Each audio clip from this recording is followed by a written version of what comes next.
if we look at what Japan and Korea did, right? Those are the two, Japan, Korea, Taiwan, China.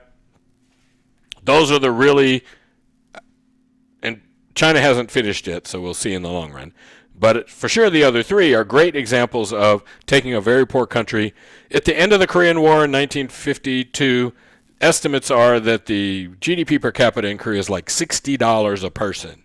It was flat out, the poorest country on earth, South Korea. Okay?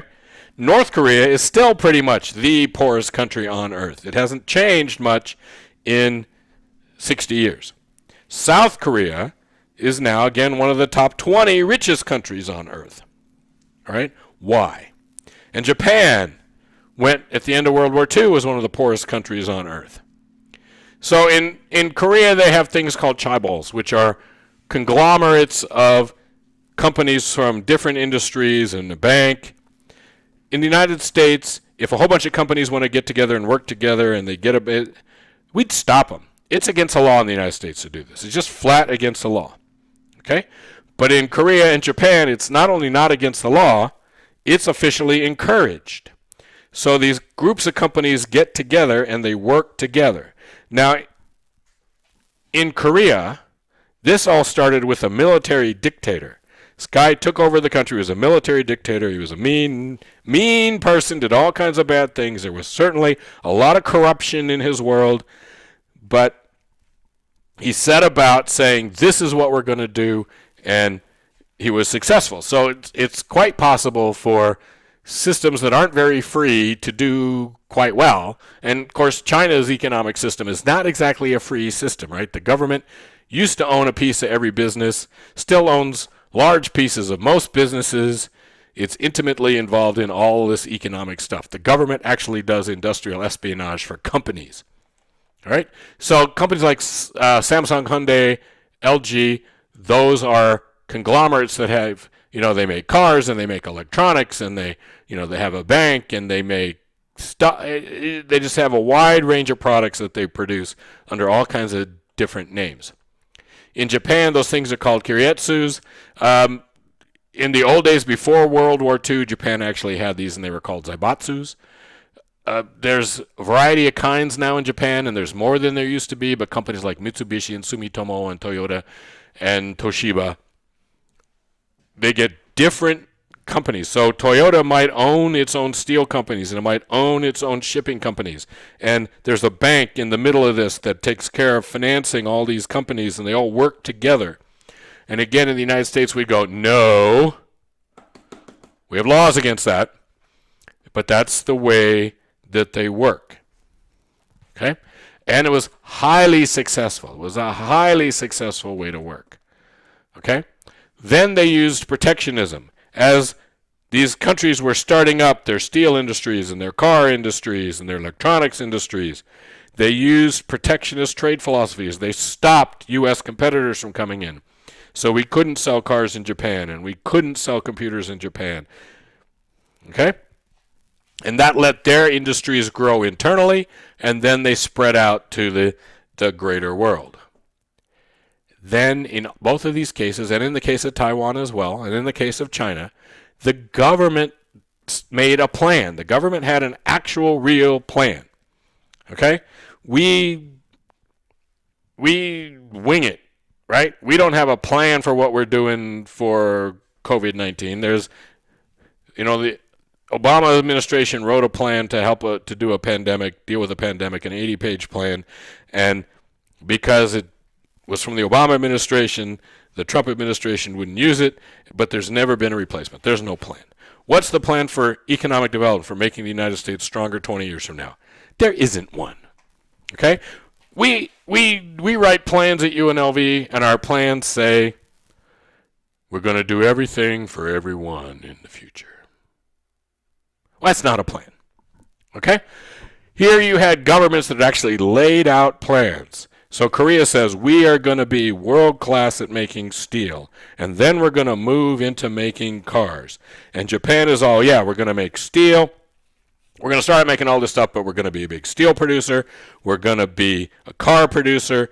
We're going to get into the aerospace industry. We're going to get in, and there's a plan. China has a plan that lays out what they want to do over the next 25 years and where industry is going to be, and then they support those industries. So the government actively supports the industries that they think are important. And then in all these countries, they had a lot of help from the United States. We pumped a lot of money into Japan. We pumped a lot of money into Korea. Right? And some of that's controversial because you have a military dictatorship in Korea in the 60s, this really not nice person. And yet we continue to pump a lot of money in there, and it helps them. We pumped a lot of money into Taiwan, even though we don't admit they exist because we don't want to make China mad. We've helped out Taiwan. We helped out Japan. We helped out Korea. Okay? They got help. If you're a little country in most of the world right now, yeah, you're probably not going to get help from the United States. All right. Some other things. The United Nations says the biggest obstacle in most countries to economic development is their treatment of women. If you know anything about life, women were not allowed to drive cars in Saudi Arabia until 2019. Let me say that again. Women were not allowed to drive cars in Saudi Arabia until 2019. Women used to get in cars in Saudi Arabia and actually go drive them to protest the fact they weren't allowed to drive. The Saudi government tried to stop U.S. women in the military from driving cars and trucks. And we told them, yeah, no, U.S. women get to drive. They have one female fighter pilot in Saudi Arabia, and she's the daughter of one of their high royal people. So there are countries where women are allowed to go to school, or women are only allowed to go to school till the 6th grade, where women don't get to have jobs, where women don't have rights. Yes, the Taliban, if you know, in Afghanistan, the Taliban don't think women should go to school at all. And there was 200 girls that were in a women's school in Afghanistan, and the Taliban poisoned them all and killed like 125 of them. Okay? If you're going to block women from participating in your economic system, that's half your population that doesn't help your economic system, and that's going to hurt your growth. Size is an issue. If you have a really small country, it's hard for you to do a lot of things, and even if you specialize, it's hard for you to produce a lot. You're going to be probably at the mercy of somebody else. It's going to be very difficult for you to do stuff if you're really a small country. Okay. Another thing is that all these small countries are in debt, and even when we wipe out their debt, we put their debt back in. Again, there are groups out there that will tell you we do this on purpose to keep them down. We keep these countries in debt. It's or there are people who say we do the same thing with low-income communities in the United States, that we make sure they're in debt and we keep them in debt, and that's a way to control them, is to have everybody be in debt. But debt is a huge issue for countries in most parts of the world. Some countries, their industries are all natural resources, and you would think that a country like Nigeria that has everything, every natural resource you want, from oil to uranium to cobalt, you name it, it's there, and yet they can't get their economy together because the prices of those things go up and down. So if they start on some new thing and then the price of natural resources collapse and now they can't pay for it, now they go bust, now they have to start. If you rely too much on natural resources, then you're stuck in the cycle of whatever happens to the prices of those natural resources, and it's not a good way to try to run your economy. And then if you're a Pakistan and you want to develop your economy, what market, right? Not everybody can make steel. Not everybody can make, right? You got to get in somewhere. You got to find some niche in the market you can get into that everybody else isn't in.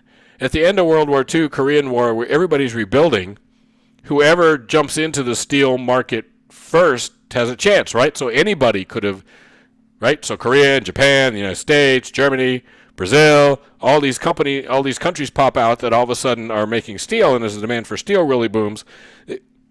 But if you're in a situation where there's probably too many steel mills in the world, why would you make a new one? What market are you going to enter? Yes, Japan, Korea, China. These guys all had opportunities by presented by some situation in the world where they saw something that they could do that would let them get into this market, right? So into this market or into that market or into this market. How do you pick the market that works for you? There aren't that many, right?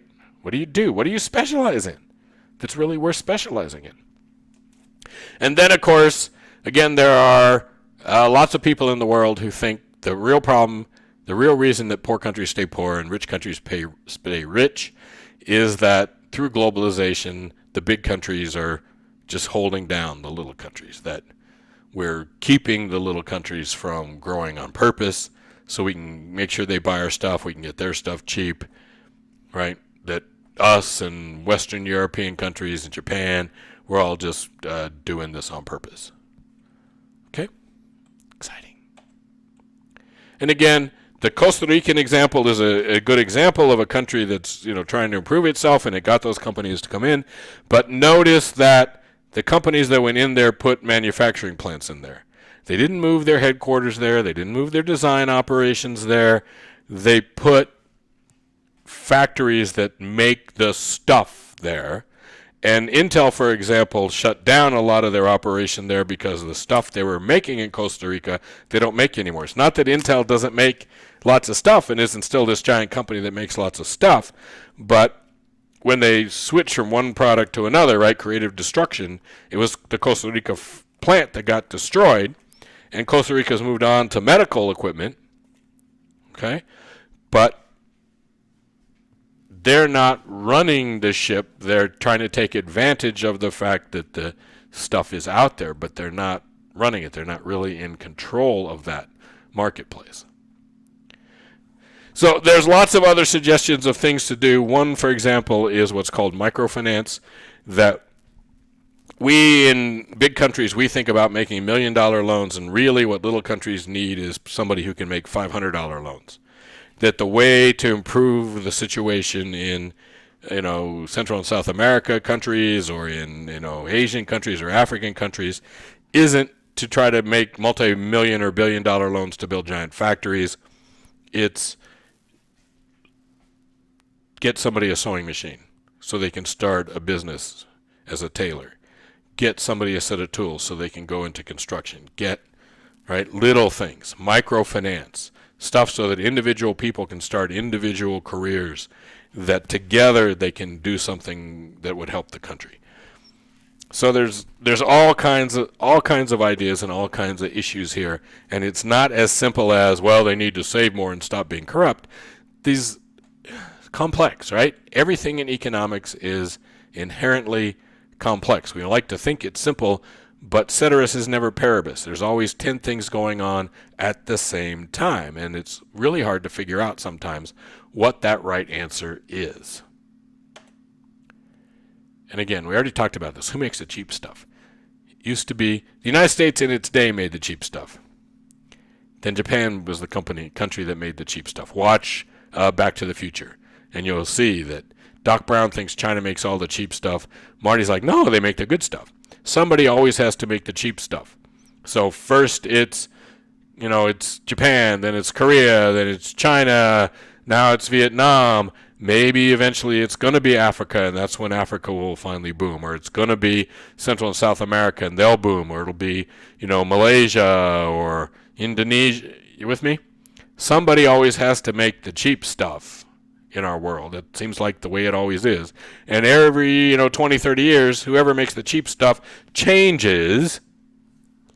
Well, maybe that's the wave that you want to be on. Is you want to be set up so that you can be the next place where we make the cheap stuff. We buy all our cheap clothes from Southeast Asia and from Central America and Europe. They buy it all from Poland and Hungary, and yeah. So who's the cheap stuff? Just saying. All right.